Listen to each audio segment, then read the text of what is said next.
Hello, I'm Willie Gamer, and today I want to talk about the history of the rebellion. So for the most part up until now, I've been focusing almost entirely on the Empire's point of view. So starting now, I want to give you the point of view of the rebellion and why they do what they do and why they did what they did.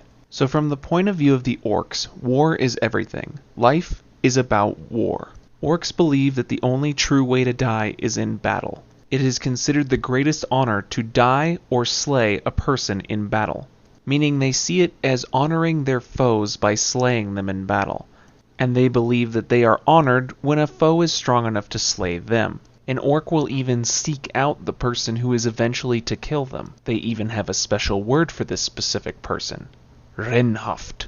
Orcs believe that if they die in battle, they will go to a warrior's paradise where they get to fight forever. They also believe that this applies to all races, not just orcs. However, the death in battle must be honorable. It can't be a one-sided fight. They see it as very dishonorable to surrender to your opponent, and thus will make slaves of anyone who does. This was the ideology that gave the orcs such a bad reputation throughout the entire age of the orcs. However, they saw themselves as doing the honorable thing to their enemies. Thus, they never really understood why the other factions took it so personally that they were sending them to the warrior's paradise. So when Alexandros began the First Crusades and would be willing to slaughter pregnant women and children, they didn't understand at all. This didn't make their atrocities any less significant, but the orcs thought they were doing the right thing. It wouldn't be until the coming of the Grey Wolves that they would really understand their folly. But I'll go into more detail about the Grey Wolves once I do my orcs video. So next on the chopping block was the trolls. The trolls were massive 8-foot tall creatures with incredible strength. They were also rather grotesque in appearance, and for this they were considered monsters. However, this couldn't be farther from the truth. Trolls actually were some of the most peaceful creatures in the entire world. They had a druidic society that liked to be symbiotic with nature. It was true they were quick to violence, but only when provoked. Once provoked, however, they would go into a blind rage, attacking and killing anything nearby. For this, many of the Empire races labeled them as monsters, incapable of any more thought than a beast or animal.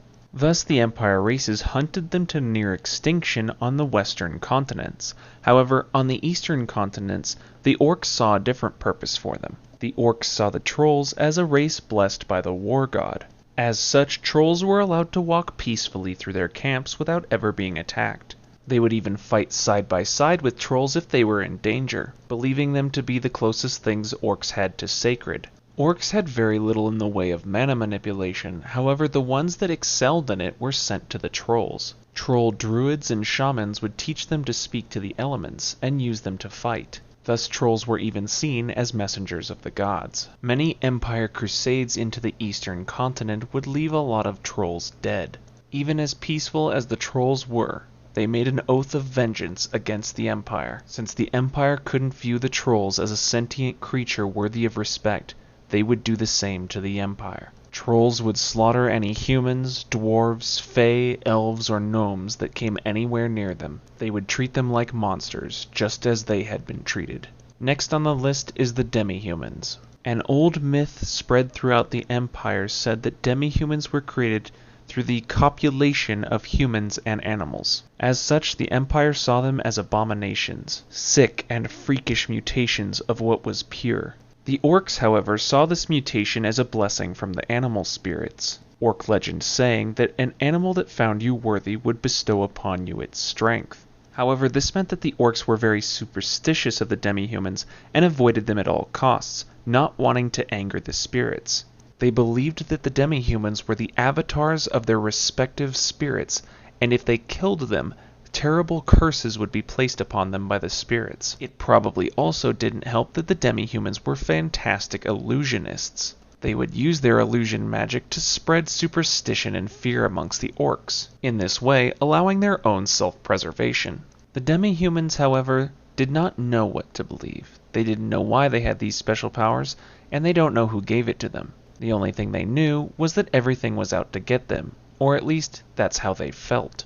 Many slavers would make trips to try and capture demi-humans, as they made exotic sex slaves in the Empire. Thus the demi-humans never settled down in one place, preferring to travel nomadically. The trolls and lizardmen were easy enough for them to avoid, but they had to trick the orcs, otherwise they would have been slaughtered. Maybe it was their animal instinct, but the demi-humans always felt hunted, either by the orcs or by the Empire. It also didn't help that the Villis often backstabbed them and would sell them to Empire traders, promising them safe passage only to hand them over to the enemy. Life for demi-humans who had been captured and forced to slavery was horrifying. The conditions were so bad that demi-humans tried to kill themselves before they would get there. This was considered a better fate than what awaited them in servitude.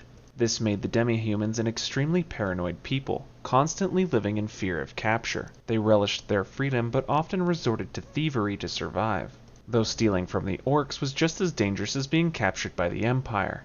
The demi-humans had started their own little rebellion before any of the other races had even joined in. Demi-human slaves would free other slaves and create an underground movement. Within the Empire itself, they made hit-and-run attacks on caravans.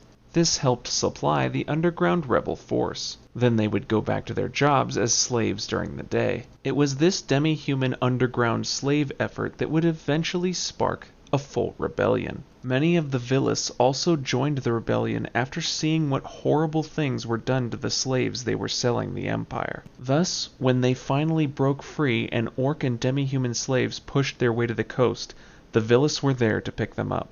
This mass exodus of slaves made the Villis into outlaws, and they were no longer welcome within the Empire.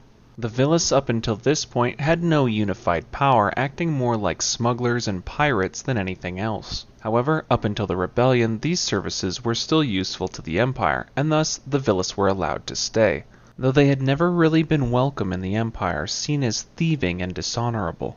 Granted, this was a stigma they had earned themselves, however, once they had helped the slaves escape, they had changed their destiny. They still acted as pirates and smugglers, however, they fought for a side now. The leaders of the rebellion had forgiven the Villis for their past sins, and now they worked at making a free nation against the Empire. The lizardmen were the hardest to convince to join the rebellion, as they were also the hardest to find. Their nesting grounds were buried deep within the swamps, very difficult for the other races to navigate through. The added danger was that the swamps were also poisonous to most anybody except the lizardmen.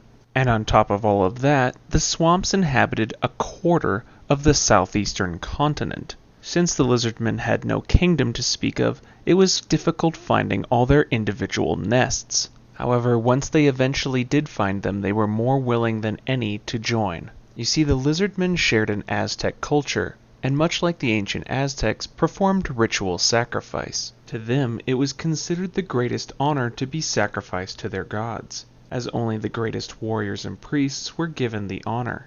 The lizardmen to be sacrificed would have to go through many rites and rituals in order to prepare themselves for the sacrifice. This series of rituals would take the majority of the rest of their lives.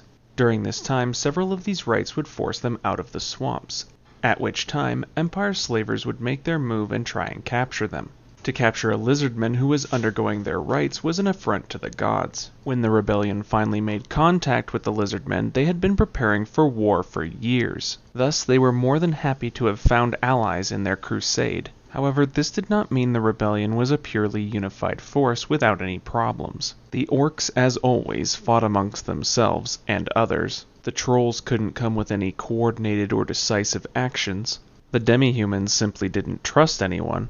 The Villis couldn't be trusted to do anything unless they were paid, and the lizardmen were so bloodthirsty they couldn't be controlled. These internal struggles made the rebellion look weak.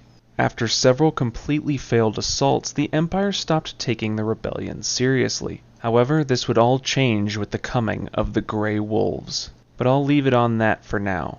I'm Will the Gamer, signing out.